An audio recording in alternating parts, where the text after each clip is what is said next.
أعوذ بالله من الشيطان الرجيم.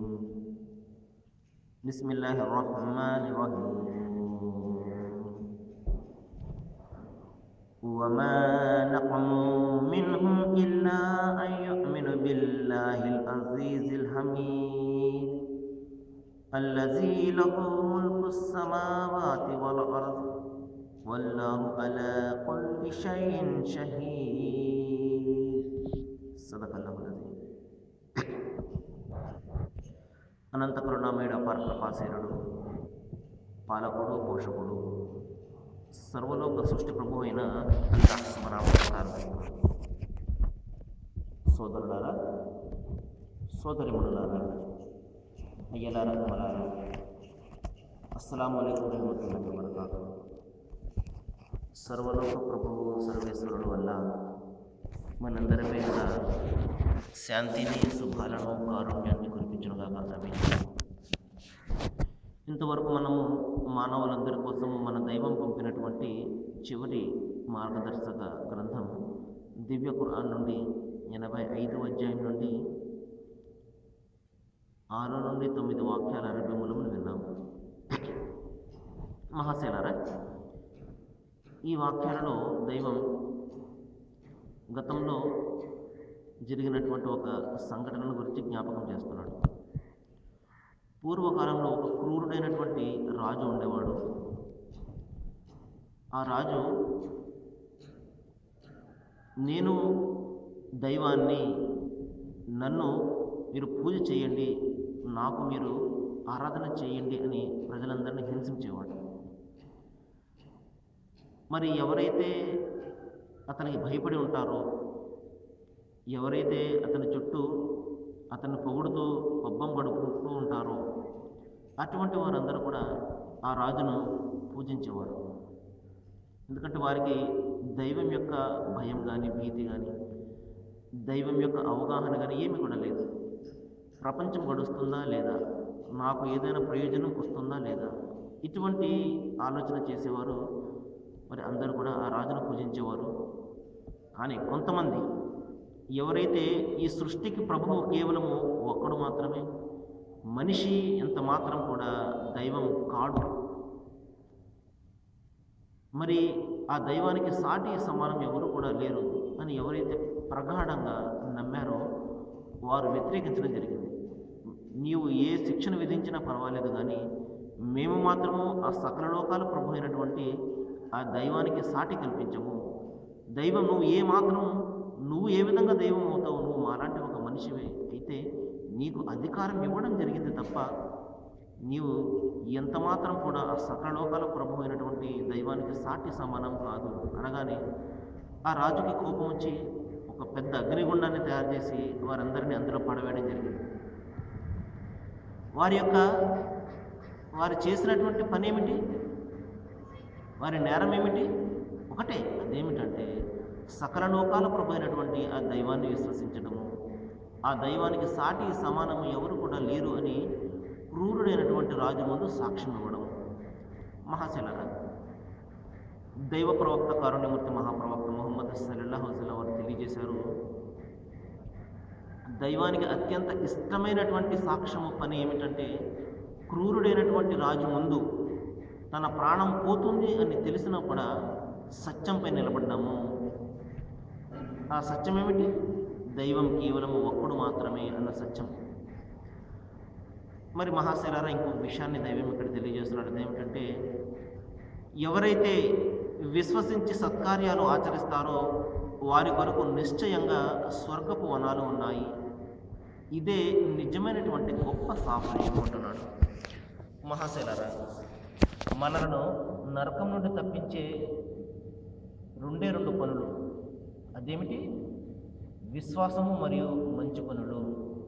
విశ్వాసము అంటే ఈ సృష్టికి కర్త ఒక్కడేనని నమ్మడం, ఆయన తప్ప మరొకడు ఆరాధనకు అర్హుడు కాడు అని నమ్మడం, ఆయన మనిషి కాడు అని నమ్మడం, మానవ బలహీనతలకు అతీతంగా ఉండేవాడు అని నమ్మడం, ఆయనకు సాటి కానీ సమానము కానీ ఎవరు కూడా లేరు, ఆయన కేవలం ఒకే ఒక్కడు అని నమ్మడం, ఆయన స్వరూపం ఏది కూడా మనకు తెలియదు అని నమ్మడం, దీనినే విశ్వాసము అంటారు.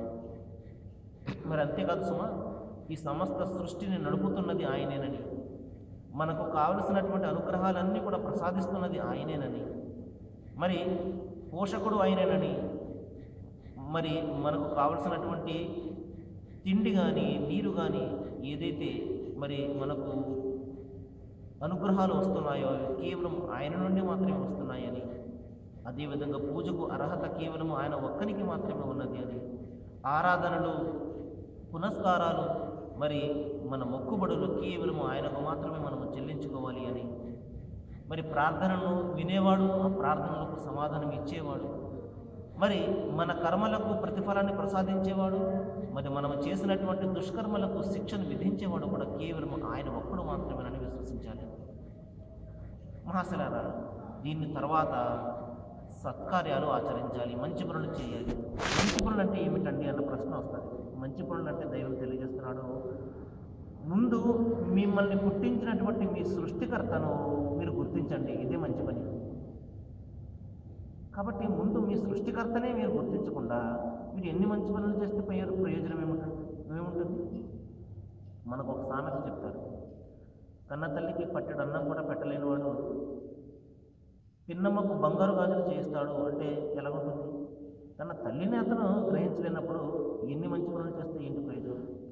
అదేవిధంగా మన దైవాన్ని, మనలను పుట్టించినటువంటి దైవం, మనకు సకల అనుగ్రహాలు కురిపిస్తున్నటువంటి మన సృష్టికర్తని మనము గుర్తించినప్పుడు మనం ఎన్ని మంచి పనులు చేస్తే ఏంటి ప్రయోజనం? ఇదే విషయాన్ని చెప్తున్నాడు. ముందు మీ దైవాన్ని, మీ సృష్టికర్తను, మీ నిజ దైవాన్ని మీరు గ్రహించండి, ఆయనను అన్వేషించండి. ఇదే మీరు చేసే మంచి పనుల్లో గల గొప్ప మంచి పని అంటున్నాడు. ఆ తర్వాత ఆయన పంపినటువంటి దూతలు ఉన్నారు, ప్రవక్తలు ఉన్నారు, అదేవిధంగా ఆయన పంపినటువంటి గ్రంథాలు ఉన్నాయి, వాటిని కూడా మీరు విశ్వసించాలి. ఇదే నిజమైనటువంటి మంచి పనులు అంటున్నాడు. ఇంకా అంతేకాదు సుమా, తీర్పు దినాన్ని నమ్మండి. జడ్జిమెంట్ డే, మీ మరణం తర్వాత రాబోతున్నది, మీరు సమాధానం చెప్పుకునే దినము అది, దీన్ని కూడా విశ్వసించండి అంటున్నాడు. మరి అంతేకాదు, మీరు ఎంతో ఇష్టంగా సంపాదించుకునే మీ ధనాన్ని మీ బంధుమిత్రుల కోసము, అనాథుల కోసము, నిరుపేదల కోసము, బాటసారుల కోసము ఖర్చు చేయండి అంటున్నాడు. మరి ఎవరైతే సహాయాన్ని అర్థిస్తారో, నాకు సహాయం చేయండి అని, వారి కోసం మీరు ఆ ధనాన్ని వెచ్చించండి అంటున్నాడు. మరి అంతేకాదు, ప్రార్థనను స్థాపించండి. మీ 24 గంటల్లో 5 పూటల్లో కూడా దైవంతో అనుసంధానాన్ని కలిగి ఉండండి, ప్రార్థనను స్థాపించండి అన్నాడు. అంతేకాదు సుమా, మీ ధనంలో మీ ఖర్చులు పోగా, మీ అప్పులు పోగా మిగిలినటువంటి ధనంలో మరి ప్రతి సంవత్సరం కూడా 2.5% మీరు బీదలకు సాధలకు పంచిపెట్టండి, దీనిని జకాత్ అని అంటారు. మరి ఇవన్నీ కూడా మంచి పనులు, ఇవన్నీ కూడా మంచి పనులు. సహజంగా మనం ఏమనుకుంటామంటే అన్నదానం చేయడము, వస్త్రదానం చేయడము, ఇవే కదా మంచి పనులు అని భావిస్తుంటాము.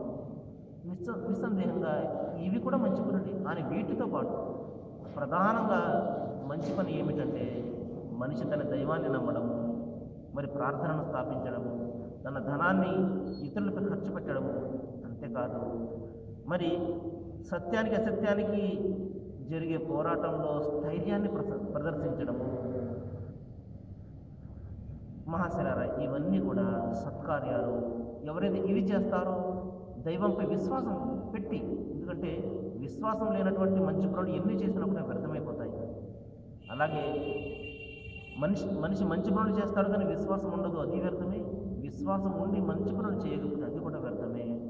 కాబట్టి మనిషికి విశ్వాసం ఉండాలి, మంచి పనులు కూడా ఉండాలి. మహాశిలారా, చిన్న విషయాన్ని చెప్తాను.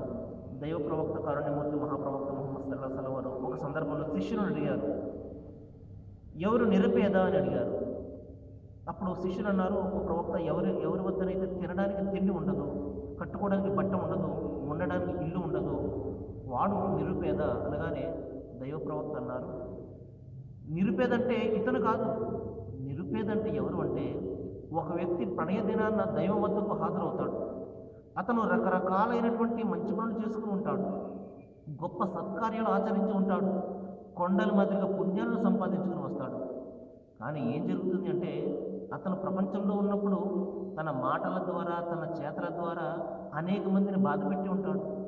ఇతరుల హక్కులను కొల్లగొట్టి ఉంటాడు, ఇతరులకు సంబంధించినటువంటి ఆస్తిని కబళించి ఉంటాడు, తన మాటల ద్వారా ఎవరినైనా గాయపరిచి ఉంటాడు, మనసు గాయపరిచి ఉంటాడు. అతను అనేక పుణ్యాలు చేసుకుని కొండల మధ్య పుణ్యాలను సంపాదించుకుని దైవం వద్దకు వస్తాడు, అనుకుంటాడు ఈ పుణ్యాలు ఉన్నాయి కదా, ఈ సత్కార్యాలు ఉన్నాయి కదా, నన్ను ఈ స్వర్గానికి తీసుకుని వెళ్తాయి అని చెప్పేసి ఎంతో ఆనందంతో దైవం ముందు హాజరవుతాడు. కానీ ప్రళయ దినం ఎలాంటి దినం అంటే మహాశైలారా, ప్రతి వ్యక్తికి కూడా న్యాయం ఇవ్వబడుతుంది.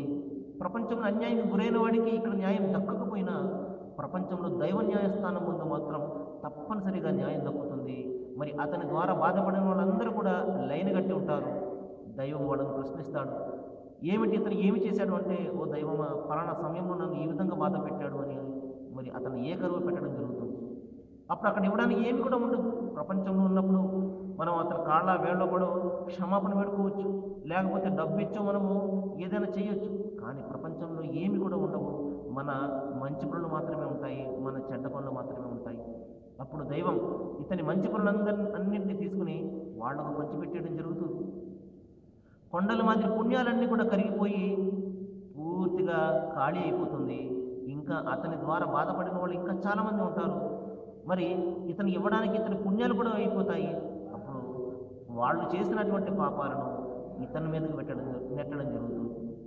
ఈ విధంగా కొండల మాదిరి పుణ్యాలు కరిగిపోయి వాటి స్థానంలో పాపాలు వచ్చేస్తాయి. మహాశలాలు ఎంత భయంకరమైనటువంటి వినాశనం చూడండి. దైవ ప్రవక్త అన్నారు, నిజమైనటువంటి నిరుపేద దివాళా కోరుతనం అంటే ఇదే. పుణ్యాలు నిన్ను రక్షిస్తాయి అనుకున్నప్పుడు అవన్నీ కూడా కరిగిపోయి పాపాలు వాటి స్థానంలో వచ్చి అతను నరకానికి పోయాడు అంటే అంతకు మించినటువంటి దురదృష్టవంతుడు ఇంకొకడు ఉంటాడా? ఇలా ఎందుకు జరిగింది అంటే, ప్రపంచంలో అనేక విధాలుగా మనము అందరిని బాధ పెడుతూ ఉంటాము, కానీ వాళ్ళకు క్షమాపణ వేడుకోము. కానీ మనం మాత్రం పుణ్యాలు చేసుకుంటూ వెళ్ళిపోతుంటాము, మంచి పనులు చేసుకుంటూ వెళ్ళిపోతుంటాము. కానీ ప్రపంచంలో ఇది ఈ విధంగా ఉన్నప్పుడు పరలోకంలో మాత్రము అందరికీ సమానమైనటువంటి న్యాయం దక్కుతుంది. ఎవరికి అన్యాయం అనేది దక్కదు.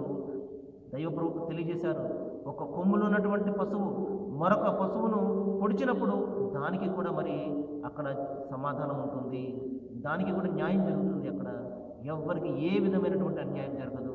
అదే తీర్పు దినం మహాశిలారా. దాని గురించి మనము భయపడాలి. మరికొన్ని విషయాలు మనము రేపు మాట్లాడుకోవడానికి ప్రయత్నం చేద్దాము. ఏ విషయాలైతే మన ముందుకు వస్తున్నాయో వీటిపై ఆలోచన చేసి మన జీవితాలను మనము సక్రమమైనటువంటి పద్ధతిలో నడుపుకునే సద్భాగ్యాన్ని దైవం మనందరికీ కలుగజేయగాక. వాఖిరు దావానా అనిల్ హమ్దులిల్లాహి రబ్బిల్ ఆలమీన్.